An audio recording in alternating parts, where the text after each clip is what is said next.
All right, Tyler Gray, training advisor for CCW Staff. Still talking about gear. Right now, specifically, I'm going to be talking about ammo.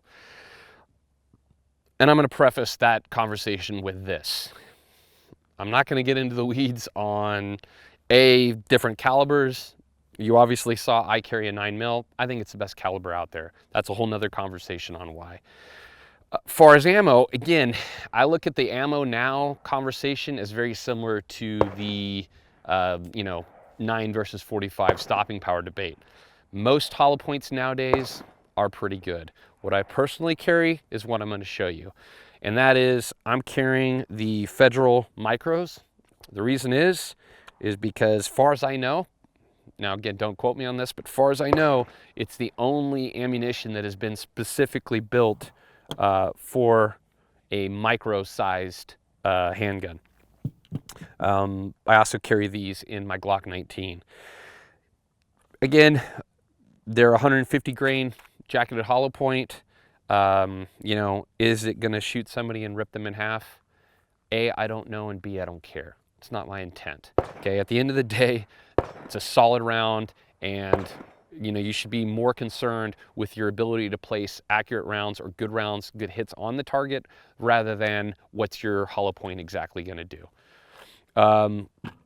In addition, I do carry some other options, and while I'll say the difference between hollow points isn't that great, or in my opinion, they're all equally to a degree similarly capable, there is a difference when it comes to what is the intent of your round.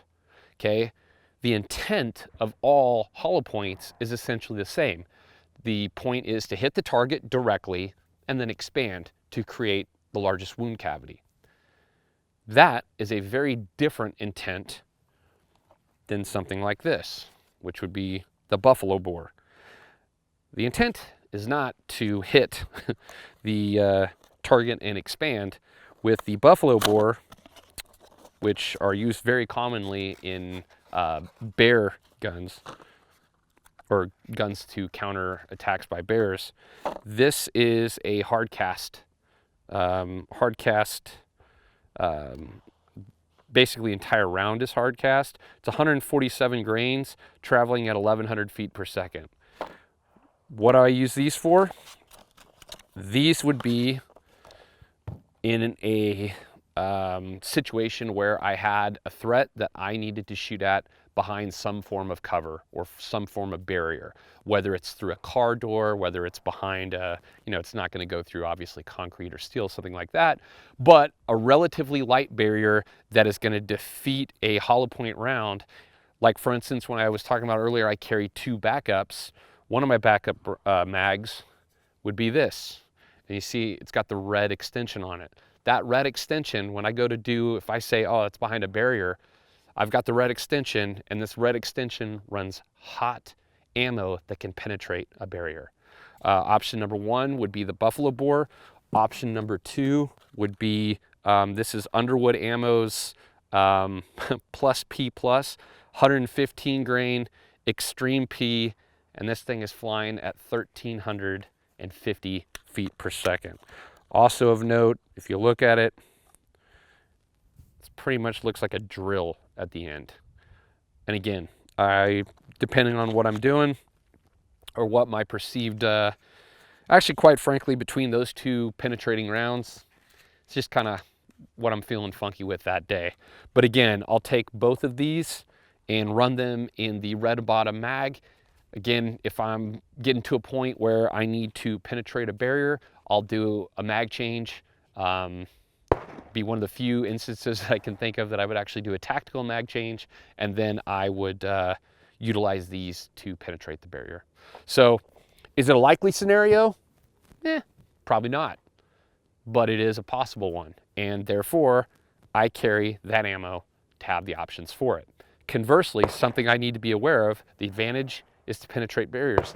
The disadvantage is if I shoot somebody with that ammo, it's going right through them.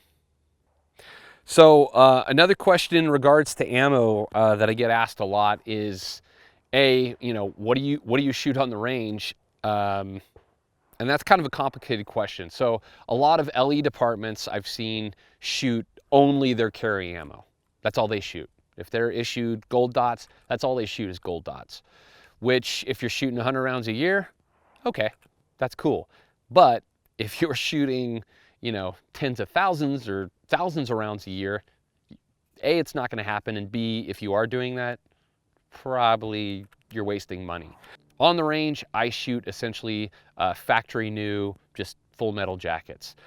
Far as my carry stuff, I've shot, generally my lesson with these is about between 200 and 300 rounds through my carry gun. So I've shot the ammo that I actually carry between 200 and 300 rounds. If I have no issues with that, I'm gonna call it good. Could I shoot 1,000 rounds? Yeah, but if I'm shooting 200 to 300 rounds and I have no issue with it, I'm gonna call it good.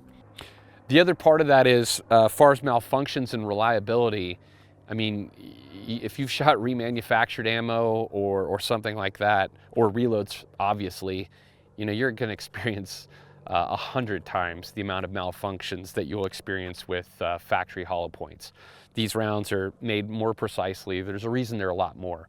So at the end of the day, I can't think of ever shooting my carry ammo out of a gun and having a malfunction with it. I literally can't think of a single time. Or if I ever did have one, it was the gun's fault and not the ammo. So by and large, carry ammo is a lot more reliable than even, you know, regular off-the-shelf full metal jacket for just plinking on the range. Why?